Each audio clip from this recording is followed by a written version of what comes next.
ऐसा क्या कारण है कि अचानक 2 फरवरी को प्रधानमंत्री ने डोनाल्ड ट्रंप को फोन किया और सरेंडर कर दिया और उनकी हर शर्त मान ली। बहुत ही व्यापक फैसला है और इसके बहुत दूरगामी परिणाम हैं।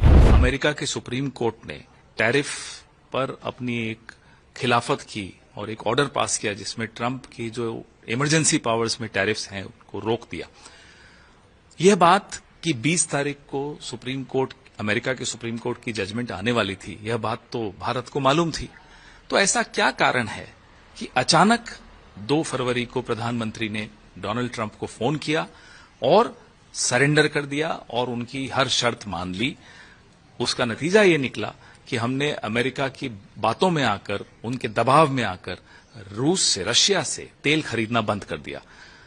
उनकी धमकी में आकर हमने टैरिफ ऐसा एक्सेप्ट कर लिया कि जहां हम 3% टैरिफ देते थे वहां अब हम 18% टैरिफ देने लगे और अमेरिका को हमने 0% पे ला दिया। अमेरिका यहां कुछ भी सामान भेजेगा तो कोई टैरिफ नहीं लगेगा। अब कल जो हुआ उसके बाद अब सब उछल कूद कर रहे हैं कि साहब 10% टैरिफ है। 10% नहीं है, बात है कि 3% था। अगर 18 दिन हम और रुक जाते तो हमें ये नुकसान नहीं होता कि 500 बिलियन का सामान हमें अमेरिका से खरीदना है, कि हम तेल अमेरिका कह रहा है कि वहां से मत खरीदो रशिया से, जो कि सस्ता तेल है वो हम नहीं ले पा रहे हैं। कई सेक्टर्स हमने खोल दिए और अमेरिका का जो सामान हमारे यहां आएगा उस पर हम 0% टैरिफ लगाएंगे। ये नुकसान हुआ है। ये नुकसान इसलिए हुआ है क्योंकि नरेंद्र मोदी डरे हुए हैं। किस चीज से डरे हुए हैं, क्यों कॉम्प्रोमाइज हैं? क्या वो नरवणे की फाइल्स के बारे में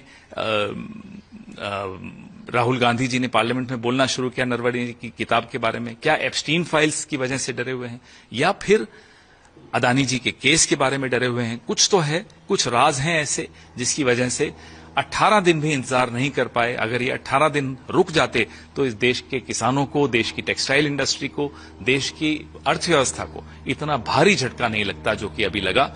कोई जिम्मेदारी ले इस सरकार में, ये जरूरी है। पूरा देश आज गुस्से में है कि क्यों हमने सरेंडर कर दिया।